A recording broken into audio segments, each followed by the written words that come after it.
Hello dear students, in the today's class let us discuss about the accounting concepts. So concepts are the assumptions or the ideas which are assumed by business firms. So here the accounting concepts are divided into 9 types or the 9 concepts. First one is business entity concept or separate entity concept. Business entity concepts or separate entity concept, money measurement concept, going concern concept, accounting period concept, accounting cost concept or cost concept, dual aspect concept, matching concept, realization concepts or revenue recognition concept. And then finally accrual concept. So accounting concepts ಅಂದ್ರೆ ಏನು? Concepts are the assumptions are the ideas. ನಮ್ಮ assumes ಮೇಲೆ organisation ಇಷ್ಟು ವರ್ಷ run ಮಾಡ್ಬೋದು ಅಂತ assume ಮಾಡ್ಕೋತೀವಿ. ನಮ್ಮ ಆರ್ಗನೈಸೇಷನ್ಗೆ ಇಷ್ಟು ಪ್ರಾಫಿಟ್ ಆಗ್ಬೋದು ಅಂತ ಅಸ್ಯೂಮ್ ಮಾಡ್ಕೋತೀವಿ. ಇಲ್ಲ ಲಾಸ್ ಆದರೆ ಲಾಸನ್ನು ಹೇಗೆ ಬೇರ್ ಮಾಡೋದು ಅನ್ನೋದನ್ನು ಕೂಡ ಅಸ್ಯೂಮ್ ಮಾಡ್ತೀನಿ. ಅದು ಯಾವುದು ಕೂಡ ರಿಯಾಲಿಟಿಯಲ್ಲಿ ಇರೋದಿಲ್ಲ. But according to our assumptions we are going to make some of the concept. So accounting concepts are this question will ask for 2 marks. 2 marksಗೆ ಕಂಪಲ್ಸರಿ ಇರುತ್ತೆ. ಸ್ಟೇಟ್ ಎನಿ 2 ಅಕೌಂಟಿಂಗ್ ಕಾನ್ಸೆಪ್ಟ್ಸ್ ಅಂತ ಅಂದ್ಬಿಟ್ಟು 2 ಮಾರ್ಕ್ಸಿಗೆ ಕೇಳ್ತಾನೆ. ಯಾವುದಾದ್ರೂ ಎರಡನ್ನು ನೀವು ಬರೀಬೇಕು. ಅಕೌಂಟಿಂಗ್ ಕಾನ್ಸೆಪ್ಟ್ಸನ್ನು 2 ಕೇಳ್ತಾನೆ. Business entity concept, money measurement concept, going concern concept, accounting period concept, accounting cost concept, dual aspect concepts, matching concepts, realisation concepts or revenue recognition concept, and then finally accrual concept. Okay, first one is separate entity concept or business entity concept. So both are same. Separate entity andru aste, business entity concepts andrenu onde. This concepts assume that for accounting purpose the business enterprise and its owners are two separate independent entities. So here ಇಲ್ಲಿ ಏನು ಹೇಳ್ತಾ ಇದ್ದಾರೆ ಅಂತ ಹೇಳಿದ್ರೆ, business accounting ಪರ್ಪಸಿಗೋಸ್ಕರ business enterprise ಮತ್ತು owners ಇಬ್ಬರು ಏನೋ ಬೇರೆ. ಎಂಟರ್ಪ್ರೈಸೇ ಬೇರೆ, ಓನರೇ ಬೇರೆ. ಎಂಟರ್ಪ್ರೈಸಿಗೆ it has a separate physical existence, owner has a separate physical existence. Enterprise ಅಂದರೆ ಒಂದು ಬಿಲ್ಡಿಂಗು, ಅದರಲ್ಲಿ ಏನಾದ್ರು ಒಂದು ಪ್ರಾಡಕ್ಟ್ಸ್ ಇರುತ್ತೆ, ಇಲ್ಲಾಂದರೆ ಏನಾದರೂ ಪರ್ಚೇಸಸ್ಸು ಸೇಲ್ಸ್ ಆ್ಯಕ್ಟಿವಿಟೀಸ್ಗಳು ನಡೀತಾ ಇರುತ್ತೆ. ಫಿಕ್ಸ್ಡ್ ಅಸೆಟ್ಸ್ಗಳಿಗೆ ಅಥವಾ ಅಲ್ಲಿ ನಡೆಯುವಂಥ ಟ್ರಾನ್ಸಾಕ್ಷನ್ಸ್ಗಳಿಗೆ ಅಥವಾ ಅಲ್ಲಿ ನಡೆಯುವಂತಹ ಬಿಸ್ನೆಸ್ಗಳಿಗೆ ಏನು ಹೇಳ್ತೀವಿ, ಅದನ್ನು ಎಂಟಿಟಿ ಅಂತ ಅಂದ್ಬಿಟ್ಟು ಹೇಳ್ತೀವಿ. ಅದಕ್ಕೆ ಸಪರೇಟಾಗಿ ABC ಕಂಪನಿ, XYZ ಕಂಪನಿ ಅಂತ ಅಂದ್ಬಿಟ್ಟು ಒಂದು ನೇಮಿಂದ ಒಂದು ಫಿಸಿಕಲ್ ಎಕ್ಸಿಸ್ಟೆನ್ಸ್ ಇರುತ್ತೆ. ಬಟ್ ಓನರ್ ಏನು, he is a living person. ಅವನಿಗೂ ಕೂಡ ಸಪರೇಟಾಗಿ ಅವನಿಗೆ ಬೇರೆ ಎಕ್ಸಿಸ್ಟೆನ್ಸ್ ಇರುತ್ತೆ. ಅವನಿಗೂ ಕೂಡ ನಾವು ಒಂದು ನೇಮಲ್ಲಿ ಕರಿತೀವಿ. ಅವನಿಗೂ ಕೂಡ ಎಲ್ಲ ಫೆಸಿಲಿಟೀಸ್ಗಳನ್ನು ಇರುತ್ತೆ. ಬಟ್ ಇಲ್ಲಿ ಏನು ಹೇಳ್ತಿದ್ದೀವಿ ಅಂದರೆ business enterprise which has the separate independent entities. ಇಬ್ಬರಿಗೂ ಕೂಡ 2 ಸಪರೇಟ್ ಇಂಡಿಪೆಂಡೆಂಟ್ ಎಂಟಿಟೀಸ್ ಇರುತ್ತೆ. Thus the business and the personal transaction of its owners are separate. ಬಿಸ್ನೆಸ್ಸೇ ಬೇರೆ, ಪರ್ಸನಲ್ ಟ್ರಾನ್ಸಾಕ್ಷನ್ಸೇ ಕೂಡ ಬೇರೆ. ಓನರೇ ಏನು ಮಾಡ್ತಾನೆ, ಎಂಟಿಟಿಯನ್ನು ಎಕ್ಸಿಸ್ಟ್ ಮಾಡಿದ್ರೂ ಕೂಡ ಇಬ್ಬರಿಗೂ ಟ್ರಾನ್ಸಾಕ್ಷನ್ಸ್ ಏನಿರುತ್ತೆ, ಚೇಂಜಸ್ ಇರುತ್ತೆ. So business entity concepts are the concepts which are using for the purpose of making the accounts, and then business enterprise and its owners are 2 different bodies or the 2 different independent entities. Thus the business and the personal transaction of its owners are separate. For example, when the owner invests money in the business, it is recorded as liability of the business to the owner. Similarly, when the owner takes away from the business cash or goods for his or her personal use, it is not treated as business purpose. ಇಲ್ಲಿ ಕ್ಯಾಪಿಟಲ್ನ ಯಾರು invest ಮಾಡ್ತಾನೆ, owner invest ಮಾಡ್ತಾನೆ. Any money or money which is invested by the proprietor to his business is considered as capital. The money which is invested by some person is called it as proprietor. So owner ಏನಿರ್ತಾನೆ, owner ಬಿಸ್ನೆಸ್ಸಿಗೆ ಅಮೌಂಟನ್ನ invest ಮಾಡೋದಕ್ಕೆ ಆ ಅಮೌಂಟಿಗೆ ನಾವು capital ಅಂತ ಹೇಳ್ತೀವಿ. ಅದೇ ಯಾರ ಪರ್ಸನ್ನು ಬಿಸ್ನೆಸ್ಸಿಗೆ ಕ್ಯಾಪಿಟಲ್ನ ಇನ್ವೆಸ್ಟ್ ಮಾಡ್ತಾನೆ ಆ ಪರ್ಸನಿಗೆ ಏನಂತ ಹೇಳ್ತೀವಿ, ಪ್ರೊಪರೈಟರ್ ಅಂತ ಹೇಳ್ತೀವಿ. ಈಗ ಪ್ರೊಪರೈಟರು ಅಥವಾ ಓನರು ಬಿಸ್ನೆಸ್ಸಿಗೆ ಇನ್ವೆಸ್ಟ್ ಮಾಡಿದ್ದಾನೆ ಅಂತ ಹೇಳಿದ್ರೆ ಅದನ್ನು ನಾವು ಲಯಬಿಲಿಟಿ ಅಂತ ತೋರಿಸ್ತೀವಿ. ಯಾಕಂದರೆ ಅವನು ಯಾರು ಪಾರ್ಟ್ನರ್ಸ್ನಾದರೂ ಸೇರಿಸ್ಕೊಬೋದು, ಇಲ್ಲ ಅಂತ ಹೇಳಿದ್ರೆ ಫರ್ಮನ್ನು ಡಿಸಾಲ್ವ್ ಮಾಡ್ಬೋದು. ಆ ಕಂಪನಿಗೆ ಆ ದುಡ್ಡನ್ನ ಬಿಡಲ್ಲ. ಅವನು ಏನು ಮಾಡ್ತಾನೆ, ಆ ಅಮೌಂಟನ್ನು ಯಾವ ಟೈಮಲ್ಲಿ ಬೇಕಾದ್ರೂ ವಿಡ್ರಾ ಮಾಡ್ಕೋಬೋದು. ಕಂಪನಿ ಆ ಅಮೌಂಟನ್ನು ಏನು ಮಾಡಬೇಕು, ಯಾವ ಟೈಮಲ್ಲಾದ್ರೂ ಪೇ ಮಾಡಲೇಬೇಕು. So for that the amount which is invested by the proprietor is considered as the liability ಸೈಡಲ್ಲಿ ನಾವು ರೆಕಾರ್ಡ್ ಮಾಡ್ತಾ ಹೋಗ್ತೀವಿ ಲಯಬಿಲಿಟಿ ಆ್ಯಂಡ್ ಕ್ಯಾಪಿಟಲ್ ಅಂತ ಅಂದ್ಬಿಟ್ಟು. ಹಾಗೆಯೇ ಓನರ್ ಯಾವಾಗ ಅವನ ಬಿಸ್ನೆಸ್ಸಿಂದ when the owner is going to withdraw any cash or money's worth which is withdrawn by the organization for his personal use, that is not a business expenses. ನಾವೀಗ entity start ಮಾಡಿದ್ದೀವಿ ಅಂತ ಹೇಳಿದ್ರೆ ಆ ಎಂಟಿಟಿಗೆ ಆ ಪ್ರೊಡಕ್ಷನಿಗೆ ಏನು ಗೂಡ್ಸನ್ನು ಪರ್ಚೇಸ್ ಮಾಡ್ತೀವಿ, sale ಮಾಡ್ತೀವಿ, ಏನು ಪ್ರೊಡಕ್ಷನ್ ಆಗುತ್ತೆ, ಏನು ವೇಜಸ್ ಕೊಡ್ತೀವಿ, ಜನರಲ್ ಎಕ್ಸ್ಪೆನ್ಸ್ ಏನಾಗುತ್ತೆ, ಅಡ್ಮಿನಿಸ್ಟ್ರೇಟಿವ್ ಎಕ್ಸ್ಪೆನ್ಸ್ ಏನಾಗುತ್ತೆ, ಟ್ರಾವೆಲಿಂಗ್ ಎಕ್ಸ್ಪೆನ್ಸ್ ಏನಾಗುತ್ತೆ, ಆ ಎಕ್ಸ್ಪೆನ್ಸ್ಗಳು ಮಾತ್ರ ಬಿಸ್ನೆಸ್ ಎಕ್ಸ್ಪೆನ್ಸ್ ಆಗುತ್ತೆ. ಬಿಸ್ನೆಸ್ಸಿಂದ ಅವನೇನಾದರೂ ಅವನ ಪರ್ಸನಲ್ ಯೂಸಿಗೆ ಅಮೌಂಟನ್ನು ವಿಡ್ರಾ ಮಾಡ್ಕೋತಾ ಇದ್ದಾನೆ. ಈಗ ಗೂಡ್ಸನ್ನ ಪರ್ಚೇಸ್ ಮಾಡಬೇಕು, ಗೂಡ್ಸನ್ನ ಪರ್ಚೇಸ್ ಮಾಡೋದಕ್ಕೋಸ್ಕರ ಬಿಸ್ನೆಸ್ಸಲ್ಲಿ ಅಮೌಂಟನ್ನು ತೊಗೋತಾ ಇದ್ದಾನೆ ಅಂತ ಹೇಳಿದ್ರೆ ಅದೇನಾಗುತ್ತೆ, ಬಿಸ್ನೆಸ್ ಎಕ್ಸ್ಪೆನ್ಸೇ. ಆದರೆ ಅವ್ನ ಮಗನಿಗೆ ಸ್ಕೂಲಿಗೆ ಸೇರ್ಸೋಕ್ಕಾಗಿರ್ಬೋದು, ಇಲ್ಲ ಅಂತ ಹೇಳಿದ್ರೆ ಕಾರ್ ಪರ್ಚೇಸ್ ಮಾಡೋಕ್ಕಾಗಿರ್ಬೋದು, ಸೈಕಲ್ ಪರ್ಚೇಸ್ ಮಾಡೋಕ್ಕಾದ್ರೂ ಆಗಿರ್ಬೋದು, ಪರ್ಸ್ನಲ್ ಯೂಸಿಗೆ ಏನಾದ್ರು ಅಮೌಂಟನ್ನು ವಿಡ್ರಾ ಮಾಡ್ತಿದ್ದಾರೆ ಅಂತ ಹೇಳಿದ್ರೆ ಅದು ಎಕ್ಸ್ಪೆನ್ಸು. ಡ್ರಾಯಿಂಗ್ಸ್ ಅಂತ ಅಂದ್ಬಿಟ್ಟು ಕನ್ಸಿಡರ್ ಮಾಡ್ತೀವಿ, that is not a business expenses. ಇಲ್ಲಿ ಏನು ಹೇಳ್ತೀವಿ ಅಂತ ಹೇಳಿದ್ರೆ business entity it is separate from its owner. Entity ಓನರಿಂದನೇ ಬೇರೆ ಆಗಿರುತ್ತೆ. ಈಗ ಕೆಲವೊಂದು ಎಂಟಿಟಿಗಳದ್ದು ಅವ್ರದ್ದೇ ನೇಚರ್ ಇರುತ್ತೆ. ಈಗ ಹೋಟೆಲ್ ಅವ್ರದ್ದೇನು ಫುಡ್ಡನ್ನು ಸರ್ವಿಸ್ ಮಾಡೋದು, ಬುಕ್ ಸ್ಟೋರ್ಸಲ್ಲಿ ಏನಿರುತ್ತೆ ಬುಕ್ಸ್ಗಳಿರುತ್ತೆ, ಗ್ರಾಸರಿ ಶಾಪ್ಸಲ್ಲಿ ಏನಿರುತ್ತೆ ಗ್ರಾಸರೀಸ್ಗಳಿರುತ್ತೆ. ಪ್ರತಿಯೊಂದು ಎಂಟಿಟಿಗಳದ್ದು ಪ್ರೊಡಕ್ಷನ್ನು ಪ್ರತಿಯೊಂದು ಎಂಟಿಟಿಗಳದ್ದು ಸರ್ವಿಸ್ ಏನಾಗಿರುತ್ತೆ ಡಿಫರೆಂಟ್ ಆಗಿರುತ್ತೆ. As well as changing the ownership. ಈಗ ಅಪ್ಪನೇ ಯಾವಾಗಲೂ ಮಾಡೋಕ್ಕಾಗ್ತಿರತ್ತಾ, ಇಲ್ಲ, ಅಪ್ಪಂದು ನೆಕ್ಸ್ಟಾಗ ಅವ್ರ ಮಗ ಮಾಡ್ಕೊತಾನೆ, ಅವ್ರ ಮಗಂದು ನೆಕ್ಸ್ಟು ಅವ್ರ ಮಗ ಕಂಟಿನ್ಯೂ ಮಾಡ್ತಾನೆ. ಇಲ್ಲಿ ಓನರ್ಸ್ಗಳು ಏನಾಗ್ತಾ ಹೋಗ್ತಾರೆ, ಚೇಂಜ್ ಆಗ್ತಾ ಹೋಗ್ತಾರೆ. ಓನರ್ಸಿಗೂ entity remains same but the ownership may changes. Entity ಹಾಗೇ ಇರುತ್ತೆ, ABC ಕಂಪನಿ ಅನ್ನೋದು, ಬಟ್ ಓನರ್ಸ್ಗಳು ಏನಾಗ್ತಾ ಇರ್ತಾರೆ, ಚೇಂಜ್ ಆಗ್ತಾ ಇರ್ತಾರೆ. ಇಯರ್ಲಿ 50 ಇಯರ್ಸು 25 ಇಯರ್ಸಿಗೆ ಒಂದ್ಸಲ ಓನರ್ಸ್ಗಳು ಏನಾಗ್ತಾರೆ, ಚೇಂಜ್ ಆಗ್ತಾ ಇರ್ತಾರೆ. ಫಸ್ಟು ಅವ್ರ ಪೇರೆಂಟ್ ಇರ್ತಾರೆ, ಅವ್ರ ನೆಕ್ಸ್ಟ್ ಅವ್ರ ಮಗ ಬರ್ತಾನೆ, ಅದ್ರ ನೆಕ್ಸ್ಟ್ ಅವ್ರ ಮಗ ಬರ್ತಾರೆ. ಹೀಗೆ ಅವ್ರ ಜನರೇಷನ್ ಏನಾಗ್ತಾ ಹೋಗುತ್ತೆ, ಕಂಟಿನ್ಯೂ ಆಗ್ತಾ ಹೋಗುತ್ತೆ. So ownership may changes but the business remains constant. So separate entity concept. Second one is money measurement concept. So the name itself indicating it is measuring the money in terms of cash or in terms of goods. ಇಲ್ಲಿ ಮನಿನ ಏನು ಮಾಡ್ತಿದ್ದೀವಿ, ಕ್ಯಾಶಲ್ಲಾದ್ರೂ measure ಮಾಡ್ತೀವಿ, ಇಲ್ಲ ಗೂಡ್ಸಲ್ಲಾದ್ರೂ measure ಮಾಡ್ತೀವಿ. This concept assumes that all the business transaction must be in terms of money. ನಾವೇನೇ ಮಾಡಿದ್ರು, ಪ್ರೀವಿಯಸ್ಸಲ್ಲಿ ನಾನು ಹೇಳಿದೆ ಬಾರ್ಟ ಸಿಸ್ಟಮ್ ಇತ್ತು.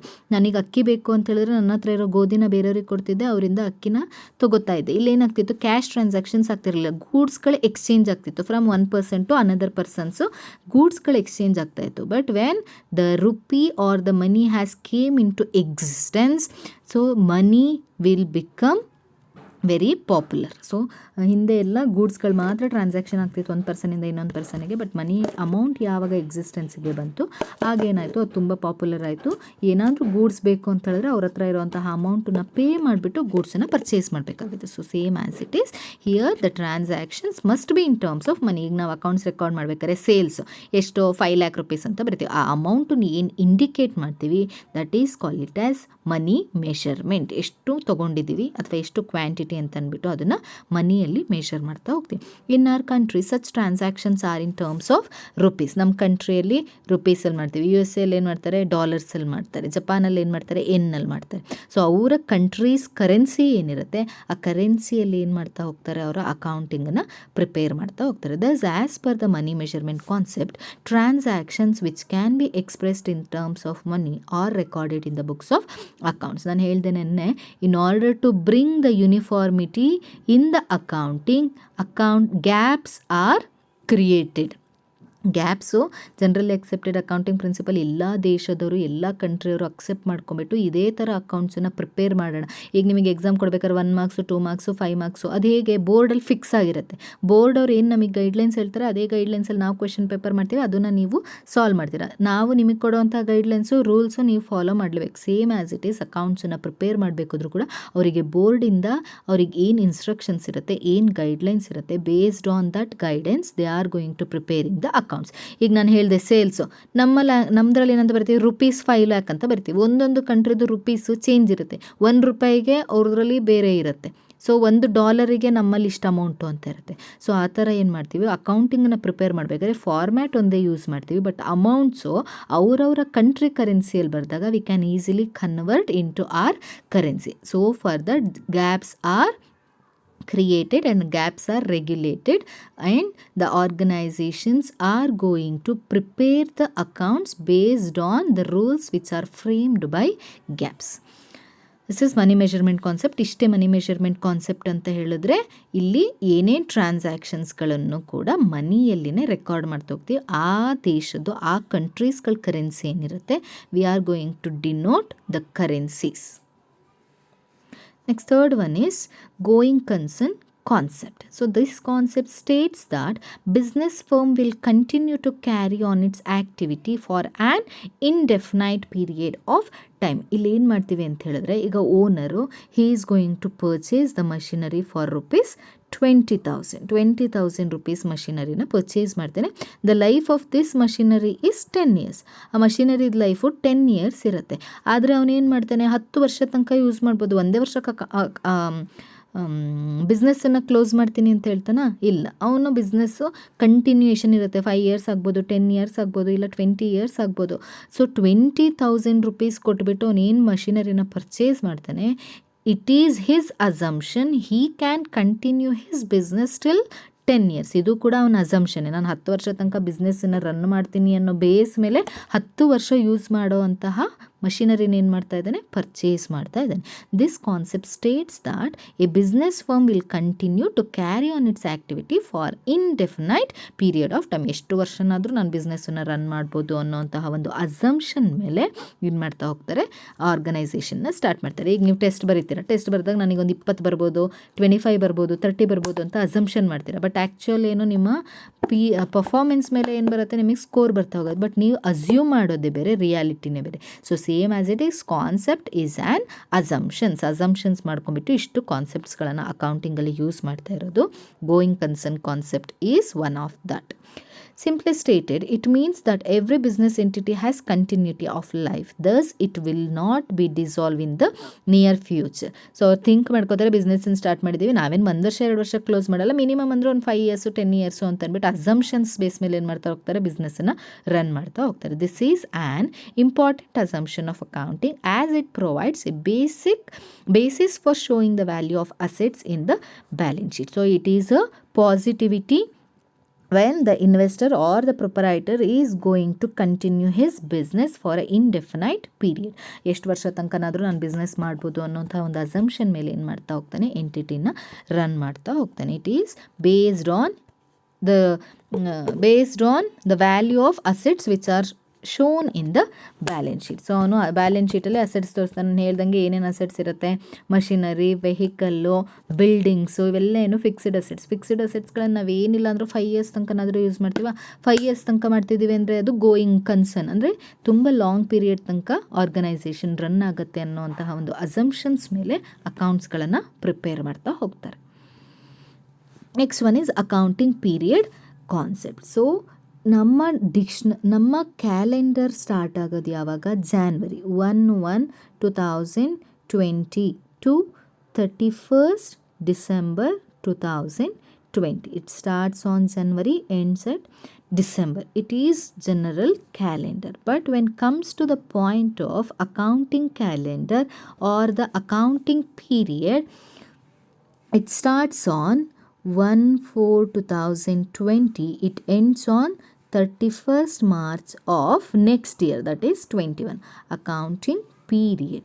ಸೊ ನಾವು ಅಕೌಂಟ್ಸನ್ನು ಪ್ರಿಪೇರ್ ಮಾಡಬೇಕಾದ್ರೆ ಏಪ್ರಿಲಿಗೆ ಸ್ಟಾರ್ಟ್ ಮಾಡ್ಕೋತೀವಿ, ಎಂಡ್ ಮಾಡೋದು ನೆಕ್ಸ್ಟ್ ಮಾರ್ಚಿಗೆ. ಸೊ ಇದು ರೂಲ್ಸಲ್ಲೇ ಇರೋದ್ರಿಂದ, ಇದು ಅಕೌಂಟ್ಸಲ್ಲಿ ರೆಕಾರ್ಡ್ ಆಗಿರೋದ್ರಿಂದ ನಾವು ಏಪ್ರಿಲಿಗೆ ಅಕೌಂಟ್ಸನ್ನು ಸ್ಟಾರ್ಟ್ ಮಾಡ್ತೀವಿ, ನೆಕ್ಸ್ಟ್ ಇಯರ್ ಮಾರ್ಚಿಗೆ ಅಕೌಂಟ್ಸನ್ನು ಕ್ಲೋಸ್ ಮಾಡ್ತೀವಿ. This is call it as accounting period. The life of the entity is divided into short economic time periods on which reporting statements are fashion, all the transactions are recorded in the books of accounts on the assumptions that profit on these transactions are to be ascertained for a specific period. This is known as accounting period. Concept ನಾನು ಹೇಳ್ದಂಗೆ accounting start ಆಗೋದು 1/4/2020ಗೆ end ಆಗೋದು 31st March 2021. That is next ಇಯರ್ಗೆ accounts ಏನಾಗುತ್ತೆ close ಆಗ್ತಾ ಹೋಗುತ್ತೆ. But ನಮ್ಮ accounting ಕ್ಯಾಲೆಂಡ್ರೇ ಬೇರೆ, ಅಕೌಂಟ್ಸ್ ಪ್ರಿಪೇರ್ ಮಾಡೋವಂಥ ಪೀರಿಯಡೇ ಬೇರೆ. ಏಪ್ರಿಲಿಗೆ ಸ್ಟಾರ್ಟ್ ಆಗುತ್ತೆ, ನೆಕ್ಸ್ಟ್ ಮಾರ್ಚಿಗೆ ಮುಗಿಯುತ್ತೆ. Accounting period concepts which is showing the whole year records of the transactions. So ಆ ಹೋಲ್ ಇಯರಲ್ಲಿ ಏನು ಟ್ರಾನ್ಸಾಕ್ಷನ್ಸ್ ಆಗಿರುತ್ತೆ, ಏಪ್ರಿಲಿಗೆ ಸ್ಟಾರ್ಟ್ ಆಗಿ ಮಾರ್ಚ್ಗೆ ಏನೇನು ಟ್ರಾನ್ಸಾಕ್ಷನ್ಸ್ಗಳಿರುತ್ತೆ ಅಷ್ಟು ಟ್ರಾನ್ಸಾಕ್ಷನ್ಸ್ಗಳನ್ನು ನಾವು ಒಂದು ಅಕೌಂಟಿಂಗ್ ಪೀರಿಯಡಲ್ಲಿ ರೆಕಾರ್ಡ್ ಮಾಡ್ತಾ ಹೋಗ್ತೀವಿ. ಈ ಅಕೌಂಟಿಂಗ್ ಪೀರಿಯಡಲ್ಲಿ ಟ್ರಾನ್ಸಾಕ್ಷನ್ಸ್ಗಳನ್ನು ರೆಕಾರ್ಡ್ ಮಾಡ್ತಾ ಹೋಗ್ತೀವಿ. It is also assumptions the proprietor can continue his business for a longer period. Accounting period ಅಂದರೆ ಅಕೌಂಟ್ಸ್ ಯಾವಾಗ ಸ್ಟಾರ್ಟ್ ಆಗುತ್ತೆ, ಯಾವಾಗ ಎಂಡ್ ಆಗುತ್ತೆ ಅನ್ನೋದನ್ನು ನಾವು ಮೆನ್ಷನ್ ಮಾಡ್ತಾ ಹೋಗ್ತೀವಿ. Next, accounting cost concept. It states that all assets are recorded in the books of accounts at their purchase price, which includes cost of acquisition, transportation and installation, and not as its marketplace. ನಾನು ಹೇಳ್ತೀನಿ, ಈಗ ಏನು ಹೇಳ್ತೀನಿ ಅಂತಂದರೆ, ನಾನೊಂದು washing ಮಿಷಿನನ್ನು purchase ಮಾಡಬೇಕು. ಈಗ IFB washing machine ಎಷ್ಟಿದೆ, 30,000 35,000 ಇದೆ. ನಾನು ಏನು ಮಾಡ್ತೀನಿ, ಹೋದೆ ವಾಷಿಂಗ್ ಮಿಷಿನ್ ಪರ್ಚೇಸ್ ಮಾಡಿದೆ, 30,000ಗೆ ಪರ್ಚೇಸ್ ಮಾಡಿದೆ. 30,000 rupees cost of washing machine ಆಯಿತು. ನೆಕ್ಸ್ಟ್ ಏನು ಮಾಡಬೇಕು, ನಾನು ಅಲ್ಲಿಂದ ನನ್ನ ಪ್ಲೇಸಿಗೆ ನಾನು ಏನು ಮಾಡಬೇಕು, ಟ್ರಾನ್ಸ್ಫರ್ ಮಾಡ್ಕೋಬೇಕು. ಹೇಗೆ ನಾನು ಮಾಡ್ತೀನಿ, with the help of transportation. ನಾನು ಏನಾದರೂ ಗೂಡ್ಸ್ ವೆಹಿಕಲ್ನಾದರೂ ನಾನು ಆಪ್ಟ್ ಮಾಡ್ಕೋಬೋದು. ಗೂಡ್ಸ್ ವೆಹಿಕಲ್ಗೆ ಮಿನಿಮಮ್ ಅಂದರೆ ಏನು ಪೇ ಮಾಡಬೇಕು, 500 rupees.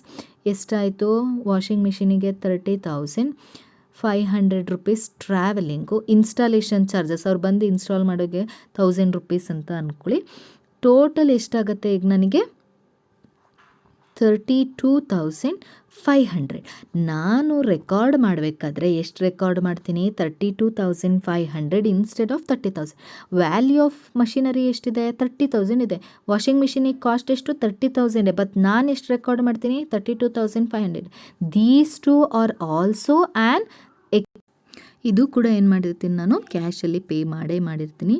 So when recording in the books of accounts, I am not going to record only purchases price. It includes the cost of acquisition, transportation, installation. Every amount will be recorded. It means that fixed assets like building, plant and machinery, furniture, etc. are recorded in the books of account at a price paid for them. ನಾನು ಅದಕ್ಕೆ market cost ಎಷ್ಟಿದೆ ಅಂತ ಅಂದ್ಬಿಟ್ಟು record ಮಾಡಲ್ಲ. ನಾನು purchase ಮಾಡ್ಬೇಕಾದ್ರೆ ನನಗೆ total expense ಎಷ್ಟಾಯಿತು ಅಷ್ಟನ್ನು ಸೇರಿಸಿ ಏನು ಮಾಡ್ತೀನಿ, ನಾನು ಟ್ರಾನ್ಸಾಕ್ಷನ್ಸ್ ಅಮೌಂಟನ್ನು ರೆಕಾರ್ಡ್ ಮಾಡ್ತಾ ಹೋಗ್ತೀನಿ. Next concept is matching concept. So the matching concept states that revenue and the expenses incurred to earn the revenues must belong on the same accounting period. So once the revenue is realized, the next step is to allocate it to the relevant accounting period. As I said that if I am going to purchase the washing machine for rupees 30,000, I am going, so I need to pay 30,000 rupees of cash. 30,000 washing machine ಇದೆ ಅಂತ ಹೇಳಿದ್ರೆ 30,000 rupees ನಾನು ಏನು ಮಾಡಬೇಕು, ಕ್ಯಾಶನ್ನು ಕೊಡಬೇಕು. Cash ಕೊಟ್ಟಾಗ ನನಗೇನು ಬರುತ್ತೆ, ಗೂಡ್ಸ್ ಬರುತ್ತೆ. So every revenue which is having the total amount of expense. ನನಗಿಲ್ಲಿ ವಾಷಿಂಗ್ ಮಿಷಿನ್ ನನಗೆ ಇನ್ಕಮ್ ಆಗ್ತಾ ಇದೆ ಅಂತ ಹೇಳಿದ್ರೆ ನನ್ನಿಂದ ಏನು ಹೋಗ್ತಾ ಇದೆ, ಕ್ಯಾಶ್ ಹೋಗ್ತಾ ಇದೆ. ಇದು ನನಗೇನಾಯಿತು, expenses. So each concept having the revenue and the expenses. ಪ್ರತಿಯೊಂದಕ್ಕೂ ಕೂಡ ರೆವೆನ್ಯೂ ಎಕ್ಸ್ಪೆನ್ಸ್ ಇರುತ್ತೆ. ಈಗ ನಾನು ಅಂಗಡಿಗೆ ಹೋಗ್ತೀನಿ, ನನಗೊಂದು ಪೆನ್ ಬೇಕು. ಪೆನ್ನಿನ ವ್ಯಾಲ್ಯೂ ಎಷ್ಟು, 5 ರುಪೀಸ್ ಇದೆ. 5 ರುಪೀಸ್ ಕೊಟ್ಟು ನಾನು ಏನು ಮಾಡ್ತೀನಿ, ಪೆನ್ನನ್ನು ಪರ್ಚೇಸ್ ಮಾಡ್ತೀನಿ. ನನಗೇನು ಬಂತು, ರೆವೆನ್ಯೂ ಬಂತಲ್ವಾ. ರೆವೆನ್ಯೂ ವರ್ತ್ ಎಷ್ಟಿದೆ, 5 ರುಪೀಸ್. ನನಗೆ ಎಷ್ಟು ಎಕ್ಸ್ಪೆನ್ಸ್ ಆಗಿದೆ ಆ ಎಷ್ಟೇ ಎಕ್ಸ್ಪೆನ್ಸಿಂದು ರೆವೆನ್ಯೂ ಏನು ಮಾಡ್ಕೋತಾ ಇದ್ದೀನಿ, ನಾನು ರಿಸೀವ್ ಮಾಡ್ಕೋತಾ ಇದ್ದೀನಿ. So once the revenue is realise, the next step is to allocate it to the relevant accounting period. ಯಾವ ಅಕೌಂಟಿಂಗ್ ಪೀರಿಯಡಲ್ಲಿ ಆಗಿದೆ ಆ ಅಕೌಂಟಿಂಗ್ ಪೀರಿಯಡಿಗೆ ನಾನು ಏನು ಮಾಡ್ತೀನಿ ಅದನ್ನು ರೆಕಾರ್ಡ್ ಮಾಡ್ತೀನಿ. ಇದಾಗಿರೋದು ಪ್ರೆಸೆಂಟ್ ಅಕೌಂಟಿಂಗ್ ಪೀರಿಯಡ್ಗೆ. ಸೊ ಎಕ್ಸ್ಪೆನ್ಸನ್ನು ನಾನು ಪ್ರೆಸೆಂಟ್ ಅಕೌಂಟಿಂಗ್ ಪೀರಿಯಡಲ್ಲೇ ರೆಕಾರ್ಡ್ ಮಾಡ್ತಾ ಹೋಗ್ತೀವಿ. The matching concepts implies that all revenues earned during the accounting year whether received or not received during that year and all cost incurred whether paid or not during the year should be taken into the account while ascertaining the profit or loss for the year. ಈಗೇನಾಗುತ್ತೆ, ಕೆಲವೊಂದು ಸಲ ನಮಗೆ car ಬೇಕು, ಇಮಿಡಿಯೇಟಾಗಿ car ಸಿಗೋದಿಲ್ಲ. ಅದಕ್ಕೋಸ್ಕರ ಏನು ಮಾಡ್ತೀವಿ, ನಾವು ಹೋಗ್ಬಿಟ್ಟು ಶೋರೂಮಲ್ಲಿ ಫಸ್ಟೇ ಬುಕ್ ಮಾಡ್ತೀವಿ. ಶೋರೂಮಲ್ಲಿ ಬುಕ್ ಮಾಡೋದು ನಾವು ಫೆಬ್ರವರಿಯಾಗಿ ಮಾಡ್ತೀವಿ, ಬಟ್ ನಮಗೆ ಕಾರ್ ಡೆಲಿವರಿ ಸಿಗೋದು ಮೇಗೆ ಸಿಗುತ್ತೆ ಅಂತ ಅಂದ್ಕೊಳ್ಳಿ. ಎರಡೂ ಏನಾಯಿತು, ಅಕೌಂಟಿಂಗ್ ಇಯರು ಚೇಂಜು. ಯಾಕಂತ ಹೇಳಿದರೆ ಅಕೌಂಟಿಂಗ್ ಇಯರ್ ಸ್ಟಾರ್ಟ್ ಆಗೋದು 1/4/2022 31st March 2021 ಅಲ್ವಾ. ನಾನು ಪರ್ಚೇಸ್ ಮಾಡ್ತಿರೋದು ಯಾವಾಗ, ಫೆಬ್ರವರಿಯಲ್ಲಿ ಬುಕ್ ಮಾಡ್ತಿರೋದು. ನನಗೆ ಡೆಲಿವರಿ ಆಗ್ತಿರೋದು ಯಾವಾಗ, ಕಾರ್ ಡೆಲಿವರಿ ಆಗೋದು ಮೇಗೆ ನನಗೆ ಕಾರನ್ನು ಡೆಲಿವರಿ ಕೊಡ್ತಾ ಇದ್ದಾರೆ. ಅಲ್ಲಿ ಏನಾಯಿತು, ಮಾರ್ಚೇ ಬೇರೆ ಇದ್ರಲ್ಲಿ ಬರುತ್ತೆ, ಫೆಬ್ರವರಿನೇ ಬೇರೆ ಇದ್ರಲ್ಲಿ ಬರೋದು ಅಕೌಂಟಿಂಗ್ ಇಯರು, ಮೇನೇ ಬೇರೆ, ಮೇ ಬರೋದು ಈ ಅಕೌಂಟಿಂಗ್ ಇಯರಲ್ಲಿ ಬರುತ್ತೆ.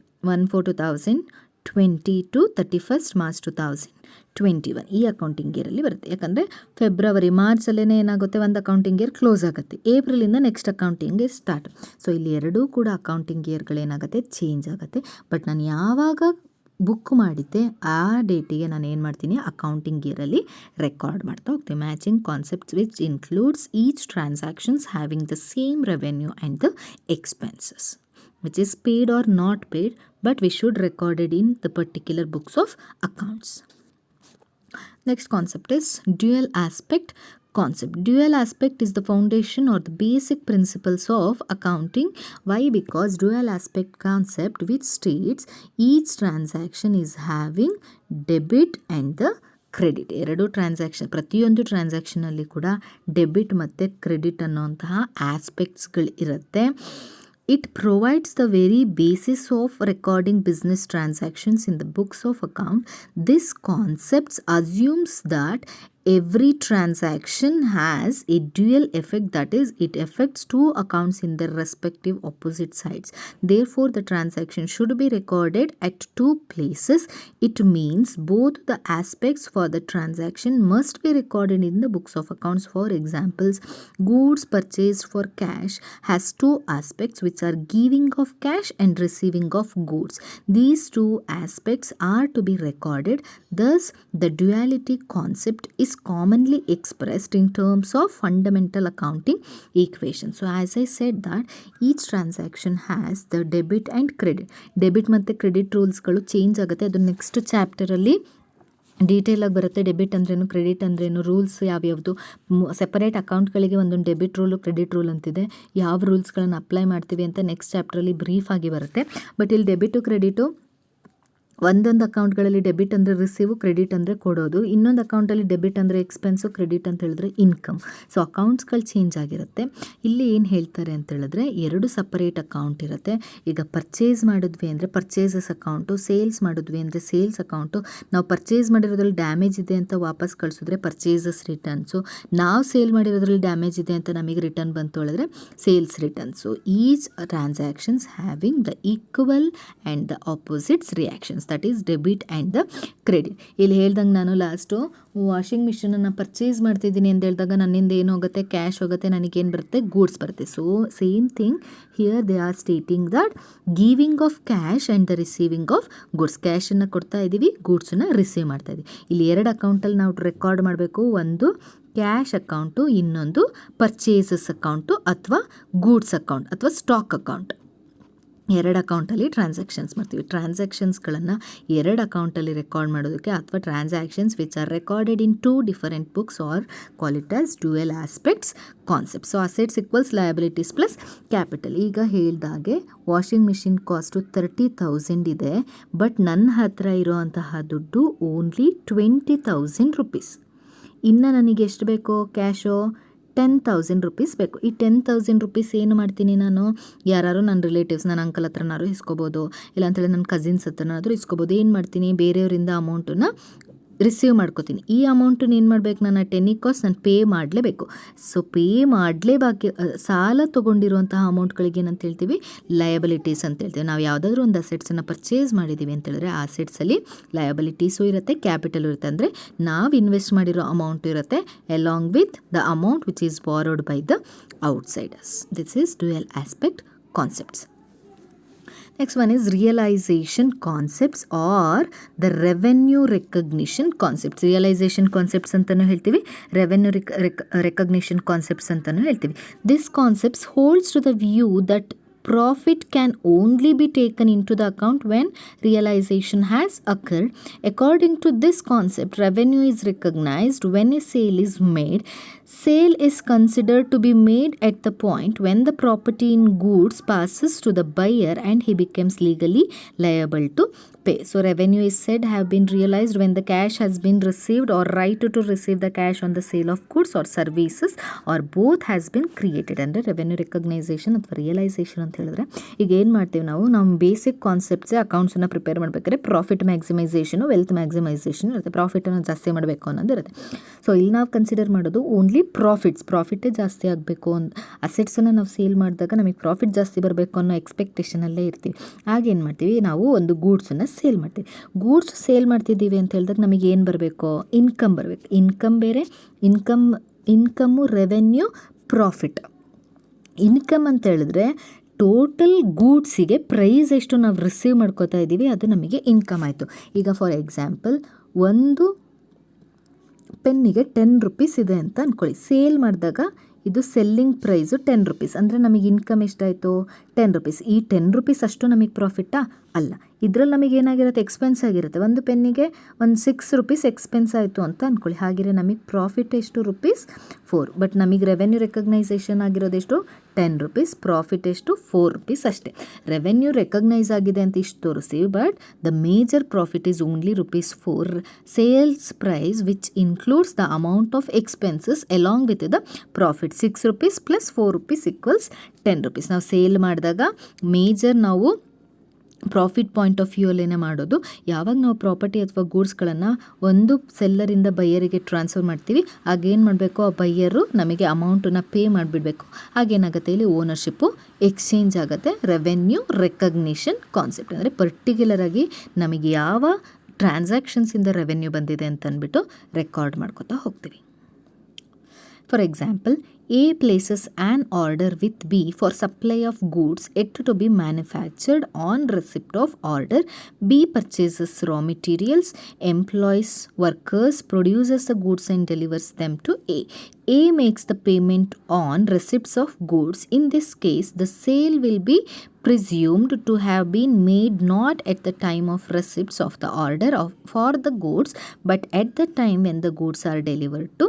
ಇಲ್ಲಿ ಏನು ಮಾಡ್ತಿದೆ, ಎ ಬಿ ಹತ್ರ ಒಂದು ಗೂಡ್ಸನ್ನು ಸಪ್ಲೈ ಮಾಡಬೇಕು ಅಂತ ಕೇಳ್ಕೊತಾ ಇದ್ದಾನೆ. ಅಂದರೆ ಎ ಆರ್ಡರ್ನ ಪ್ಲೇಸ್ ಮಾಡ್ತಾನೆ, ಬಿ ಏನು ಮಾಡಬೇಕು, ಆ ಆರ್ಡರ್ನ ಎಗೆ ಸಪ್ಲೈ ಮಾಡಬೇಕು. ಆದರೆ ಅವನು ಇನ್ನೂ ಮ್ಯಾನುಫ್ಯಾಕ್ಚರ್ ಮಾಡಿಲ್ಲ, ಮ್ಯಾನುಫ್ಯಾಕ್ಚರ್ ಮಾಡಿ ಕೊಡಬೇಕು. ಈಗ ನಾವು ಗೋಲ್ಡ್, ಫಾರ್ ಎಕ್ಸಾಂಪಲ್ ಗೋಲ್ಡ್ ಅಂದ್ಕೊಳ್ಳಿ. ಈಗ ಏನು ಮಾಡಬೇಕು, ನಾವು ಹೋದಾಗ ನಮಗೆ ಗೋಲ್ಡ್ ಶಾಪಿಗೆ ಹೋಗ್ತೀವಿ, ನಮಗೆ ಯಾವುದೋ ಒಂದು ಡಿಸೈನ್ ಬೇಕಾಗಿರುತ್ತೆ, ಅಲ್ಲಿ ನಮಗಿರಲ್ಲ. ಆಗೇನು ಮಾಡ್ತೀವಿ ನಾವು, ಫಸ್ಟು ಜುವೆಲ್ಸನ್ನು ರೆಡಿ ಮಾಡಿಕೊಡಿ ಅಂತ ಹೇಳ್ತೀವಿ. ಹಾಗೆ ರೆಡಿ ಮಾಡಿಕೊಡಿ ಅಂತ ಹೇಳಿದ್ರೆ ಬಿಡ್ತಾರಾ? ಇಲ್ಲ. ಏನು ಮಾಡಬೇಕು, ನಾವು ಒಂದಿಷ್ಟು ಅಮೌಂಟನ್ನ ಪೇ ಮಾಡಬೇಕು, ಅಡ್ವಾನ್ಸ್ ಅಮೌಂಟ್ ಅಂತ ಅಂದ್ಬಿಟ್ಟು ಪೇ ಮಾಡಬೇಕು. ನಾವೇನು ಅಮೌಂಟ್ ಪೇ ಮಾಡಿರ್ತೀವೋ ಪೇ ಮಾಡಿರೋ ಅಮೌಂಟಲ್ಲಿ ಅವ್ರು ಏನು ಮಾಡ್ತಾರೆ, ಹೋಗಿ ಗೋಲ್ಡನ್ನ ಪರ್ಚೇಸ್ ಮಾಡ್ತಾರೆ. ಗೋಲ್ಡ್ ಪರ್ಚೇಸ್ ಮಾಡಿ ಮ್ಯಾನುಫ್ಯಾಕ್ಚರಿಂಗ್ ಮಾಡ್ತಾರೆ. ಮ್ಯಾನುಫ್ಯಾಕ್ಚರಿಂಗ್ ಮಾಡಬೇಕಾದ್ರೆ ಅವರು ಗೋಲ್ಡಿಗೆ ಪರ್ಚೇಸ್ ಮಾಡಬೇಕಾದ್ರೆ ಪ್ರೈಸನ್ನು ಪೇ ಮಾಡಬೇಕು. ಎಂಪ್ಲಾಯೀಸ್ಗಳಿಗೆ ಸ್ಯಾಲ್ರಿ ಕೊಡೋದಕ್ಕೆ ಅಮೌಂಟನ್ನು ಪೇ ಮಾಡಬೇಕು. ಇಲ್ಲ ಅಂತ ಹೇಳಿದ್ರೆ ಗೂಡ್ಸನ್ನು ಒಂದು ಕಡೆಯಿಂದ ಇನ್ನೊಂದು ಕಡೆಗೆ ಹೋಗಬೇಕು ಅಂತ ಹೇಳಿದ್ರೆ ಟ್ರಾನ್ಸ್ಪೋರ್ಟೇಷನ್ ಚಾರ್ಜಸ್ ಕೂಡ ಆಗುತ್ತೆ. ಸೊ ಆಗೇನು ಮಾಡ್ತಾನೆ, ಪೇಮೆಂಟನ್ನು ಕಲೆಕ್ಟ್ ಮಾಡ್ಕೊಂಡು ಆದಮೇಲೆ ಜ್ಯುವೆಲ್ರಿ ಶಾಪನ್ನು ಏನು ಮಾಡ್ತಾನೆ, ಫೈನಲಿ ಗೂಡ್ಸನ್ನು ಟ್ರಾನ್ಸ್ಫರ್ ಮಾಡ್ತಾ ಹೋಗ್ತಾನೆ. ಇಲ್ಲಿ ಅವನು ಫಸ್ಟಿಗೆ ಗೂಡ್ಸ್ ತೊಗೊಂಡಿಲ್ಲ ಅಂದರೂ ಕೂಡ ಅವನು ಏನು ಮಾಡ್ತಾನೆ, ಒಂದಿಷ್ಟು ಪೇಮೆಂಟನ್ನು ಕೊಟ್ಟಿರ್ತಾನೆ. ಯಾಕಂತ ಹೇಳಿದ್ರೆ ಅಲ್ಲಿ ಒಂದು ಪರ್ಟಿಕ್ಯುಲರ್ ಟ್ರಾನ್ಸಾಕ್ಷನ್ಸು ರೆಕಾರ್ಡ್ ಆಗ್ತಾ ಇರುತ್ತೆ. Last concept is accrual concepts. So the meaning of accrual is something that becomes due, especially an amount of money that is to be paid or received at the end of accounting period, which means the expenses which are incurred but the amount is not yet paid. For example, electricity bill. ನಾವು use ಮಾಡಿರೋದಕ್ಕೆ electricity ಬಿಲ್ಲನ್ನು pay ಮಾಡಬೇಕು. But ಈ month ನಾನು pay ಮಾಡಲ್ಲ, next month pay ಮಾಡ್ತೀನಿ ಅಂದರೆ ಈ ಮಂತಿಂದ ಏನಾಯಿತು, ಬಿಲ್ಲು ಡ್ಯೂ ಆಯಿತು, which is outstanding, yet to pay. ಈ ಮಂತು ಅಕ್ರೂಡ್ ಆಗಿರುತ್ತೆ, ಈ ಮಂತು ಜನರೇಟ್ ಆಗಿರುತ್ತೆ, ಬಟ್ ನಾನು ಈ ಮಂತ್ ಪೇ ಮಾಡಲ್ಲ, ನೆಕ್ಸ್ಟ್ ಮಂತ್ ಪೇ ಮಾಡ್ತೀನಿ. ಇಲ್ಲಿ ಏನು ಬ್ಯಾಲೆನ್ಸ್ ಉಳಿಸ್ಕೊತೀನಲ್ವ, ಅದಕ್ಕೆ ಏನಂತ ಹೇಳ್ತೀವಿ ನಾವು, yet to pay or accrual concept. It means that revenue R realised when they become receivable. ನಾನು ಹೇಳಿದೆ ಲಾಸ್ಟು ಜ್ಯುವೆಲ್ರಿನ ಮಾಡೋಕ್ಕೆ ಹಾಕಿರ್ತೀವಿ, ನಮ್ಮ ಅಸಂಪ್ಷನಿಗೇನು ನಂದು ಆ ಜ್ಯುವೆಲ್ರಿ ಆಲ್ರೆಡಿ ನಂದು ಅಂತ ನಾನು ಅಸ್ಯೂಮ್ ಮಾಡ್ಕೊಂಡಿರ್ತೀನಿ. ಬಟ್ ಅದು ಯಾವಾಗ ನಂದಾಗುತ್ತೆ, ಓನರು ಅಥವಾ ಜ್ಯುವೆಲ್ರಿ ಶಾಪೋನು ಆ ಗೂಡ್ಸನ್ನ ನನಗೆ ಟ್ರಾನ್ಸ್ಫರ್ ಮಾಡಿದಾಗ ಮಾತ್ರ ನಾನು ಒರಿಜಿನಲ್ ಓನರ್ ಆಗೋದು. ಬಟ್ ಅಸಂಪ್ಷನಲ್ಲಿ ನಾನು ಇಷ್ಟಕ್ಕೆ ಪೇ ಮಾಡಿದ್ದೀನಿ ಅಂತ ಅಂದ್ಬಿಟ್ಟು ರೆಕಾರ್ಡ್ ಮಾಡ್ಕೊಂಡಿರ್ತೀನಿ. So same as it is, it means that revenue are recognised when they become receivable. Revenue ಯಾವಾಗ ರೆಕಗ್ನೈಸ್ ಆಗುತ್ತೆ ಅಂತ ಹೇಳಿದ್ರೆ, ಯಾವಾಗ ನಾವು ಆ ಗೂಡ್ಸನ್ನು ರಿಸೀವ್ ಮಾಡ್ಕೋತೀವಿ ಆಗ ಮಾತ್ರ ರೆವೆನ್ಯೂ ರೆಕಗ್ನೈಸ್ಡ್ ಆಗೋದು. ಅಂದರೆ ಪರ್ಟಿಕ್ಯುಲರ್ ಆಗಿ ಅದಕ್ಕೊಂದು ಇಂಡಿಕೇಶನ್ ಸಿಗೋದು. Through cash is received or not received, the expenses are recognized when they become payable through the cash is paid or not. ನಾನು ಹೇಳ್ದಂಗೆ ಜ್ಯುವೆಲ್ರಿನ ನಾನು ಮಾಡೋಕ್ಕೆ ಹಾಕ್ತೀನಿ, ಮಾಡೋಕ್ಕೆ ಹಾಕಬೇಕಾದ್ರೆ ಒಂದಿಷ್ಟು ಅಮೌಂಟನ್ನು ಪೇ ಮಾಡಿರ್ತೀನಿ, ಫುಲ್ ಅಮೌಂಟ್ ಪೇ ಮಾಡಿರಲ್ಲ, ಒಂದಿಷ್ಟು ಅಮೌಂಟನ್ನು ಮಾತ್ರ ಪೇ ಮಾಡಿರ್ತೀನಿ. ಇನ್ನೂ ಅಮೌಂಟನ್ನು ನಾನು ಏನು ಮಾಡಬೇಕು, ಪೇ ಮಾಡಬೇಕು. ನಾನು ರಿಮೈನಿಂಗ್ ಅಮೌಂಟ್ ಯಾವಾಗ ಪೇ ಮಾಡ್ತೀನಿ, that time I will become the owner for that particular goods. Both transactions will be recorded in the accounting period to which they relate. So ನಾನು ಏನು ಮಾಡ್ತೀನಿ, ಒಂದು 50,000 ನಂದು ಜ್ಯುವೆಲ್ರಿದಾಗಿರುತ್ತೆ, ನಾನು ಒಂದು 30,000 ಮಾತ್ರ ಪೇ ಮಾಡ್ತೀನಿ, ಇನ್ನು 20,000 ರುಪೀಸು ಪೇ ಮಾಡಬೇಕು. ಕ್ಯಾಶ್ ಪೇಯ್ಡ್ ಅಂತ ಅಂದ್ಬಿಟ್ಟು 30,000 ತೋರಿಸ್ತೀನಿ, 20,000 ರುಪೀಸನ್ನ ಲಯಬಿಲಿಟೀಸ್ ಅಂತ ತೋರಿಸ್ತೀನಿ. ಅಂದರೆ ಇನ್ನೂ ಅಮೌಂಟನ್ನು ನಾನು ಕೊಡಬೇಕು ಅಂತ ಅಂದ್ಬಿಟ್ಟು ತೋರಿಸ್ತಾ ಇರ್ತೀನಿ. Accrual concept which is already generated but the amount is not yet paid or received, it is call it as accrual concepts. Thank you so much.